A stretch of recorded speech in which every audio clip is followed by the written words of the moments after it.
So why should anyone study history? We are obsessed with our lives in the present. We live our lives very much in the present, and we plan and we worry about the future. So a lot of the time students say, well, why should I bother learning about something that happened ages ago? What's it got to do with me now? The study of history is actually about understanding how the modern world, the society in which we live in, came about. And it's only through looking at what has happened in the past that we can fully understand the society in which we live. Everything to do with class, with culture, with multiculturalism, it all comes from what has happened before. That's why studying of history can be so rewarding. It also complements a lot of other subjects as well, particularly the other humanities, English, religious studies, and it can help develop skills such as extending writing and the ability to analyse and evaluate evidence. Okay. So Year 7 history at Surbiton High School. All students study history in Year 7 at Surbiton. We recognise that students come from a variety of different backgrounds. Some might have studied history as a separate topic, so it might have just done individual depth studies or have done something called humanities. So all students come from a different background, and we try to reflect and honour that in the way that we teach. So we start off Year 7 in 1066, we look at the Norman conquest, then we proceed chronologically through a history of not only the British Isles but also of the world as well. We don't just learn about what happened, we try to frame it around inquiry questions such as, why did William win the Battle of Hastings? Could a medieval king do whatever they like? What was more important for Britain? Was it rats or was it peasants? Looking at the two big events of the 14th century, the Black Death and the Peasants' Revolt.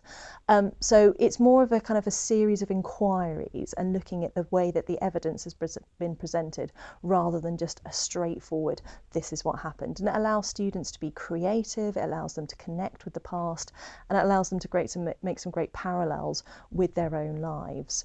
We continue this in Year 8 as well, continuing on chronologically from where we left off in Year 7. Looking at the Tudor kings, the Tudor dynasty, the break with Rome, before looking at the turbulent times of the British Civil War, and the starting of the roots of the British Empire and the colonisation of other countries elsewhere in the world, so bringing in an aspect of world history. In Year 8, we start actually looking at how the past has been presented as well, and this ties in really nicely with the work that we do on the British Empire. We start considering how the world has actually been, the past world has been constructed by historians, and why perspectives of the past have started to change, again bringing everything quite nicely up to events that students might have read about in the newspaper over the past 6 months. In Year 9, we take a more of a social and an economic aspect. We look at the Industrial Revolution and how that changed the way that Britain operated internationally, but we look really closely at the lives of people who worked in the factories and what it was like for them. Again, moving on into the 20th century, we look at the fight for the vote, why people were so desperate to fight for the vote, with a particular focus on the suffragists and the suffragettes. We then move on to looking at the two world wars, First World War and Second World War. There is a trip that usually runs in Year 9 to the First World War battlefields, and that ties in really nicely with the English department, who also look at the war poets at the same time, so it's a cross-curricular residential trip that we run alongside the English department. By the time we get to the end of Year 9, our aim is for students who are continuing with history at GCSE level to have a good foundation for their GCSE history and to have all of the necessary skills embedded in their work, which they'll be able to continue and develop in Year 10 and Year 11.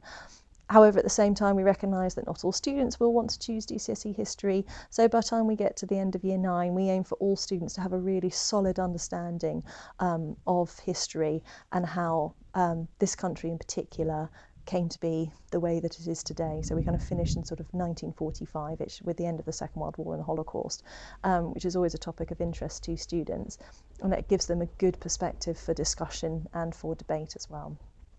History in Years 7 to 9 is assessed the same way each year. There are two pieces of coursework. One is an essay, one is based on sources, so evaluation, analysis of historians' opinions and primary sources, and this contributes to their overall mark in the summer exam.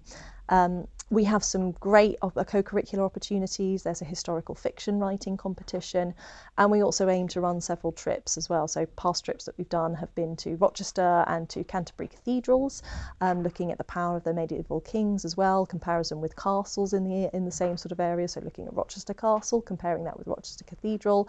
We've done trips to Hampton Court Palace, where we caught a boat down the river, starting from Kingston, ending up at Hampton Court Palace, and had a tour there. And of course the Year 9 co-curricular trip, which happens to the First World War battlefields every year and is a really, really worthwhile trip, and most students find they really enjoy it.